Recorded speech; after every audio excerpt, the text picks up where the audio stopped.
Hi, the article that I chose to review is titled A Bilingual Child Learns Social Communication Skills Through Video Modeling, a single case study in a Norwegian school, written by Meryl and Camille Ozerk.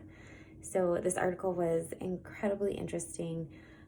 It obviously took a look at video modeling, and it started by detailing that they know that video modeling has proven to be a very effective strategy for teaching kids who have an autism spectrum disorder because it plays off of their ability to be very strong visual learners.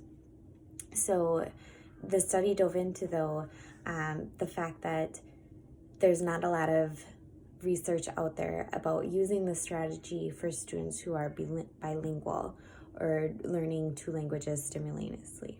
So they chose to look at that, and they also chose to do it in a school setting. So the school in Norway, and I found it interesting to note that all those instructional strategies that we were able to choose from, and they're evidence-based strategies that the United States have policies about, they don't have those in Norway.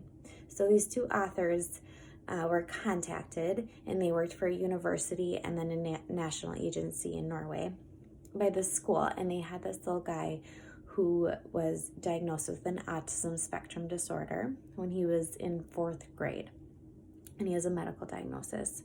And the school then, after this diagnosis, put into place some academic supports for him for math and reading and literacy.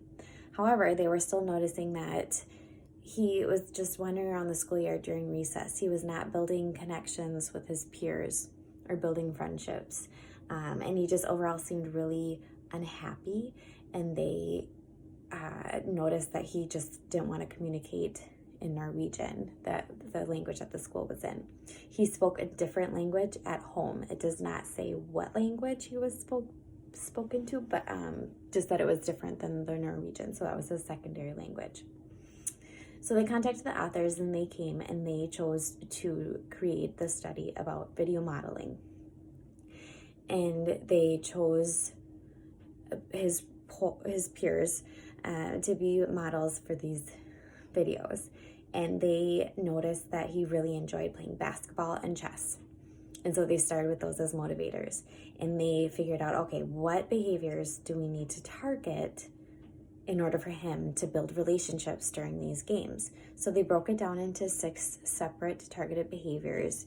Some of those were initiating the play, taking turns while playing, responding when a peer were to ask him a question or give a direction, and engaging in that play for at least 20 minutes.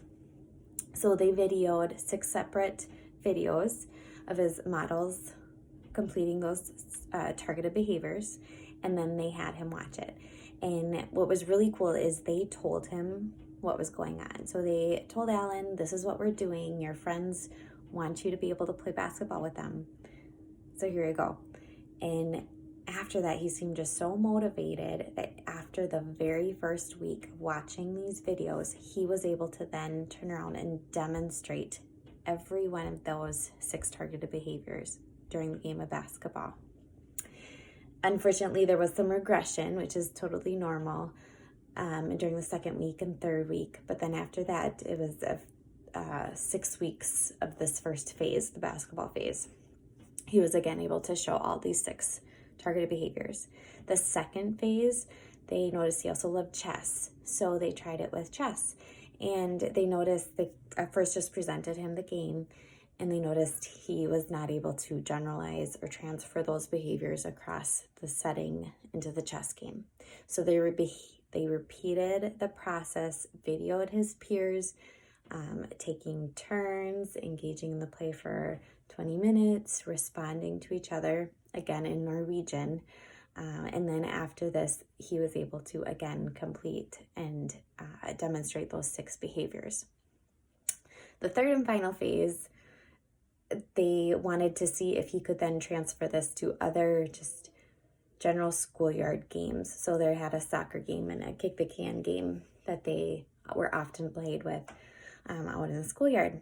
And they were in the middle of starting the phase over again, asking for peers to help with the video. So they're right in the middle of this. In the meantime, a group of peers asked him to play a soccer game, and they initiated it on his own.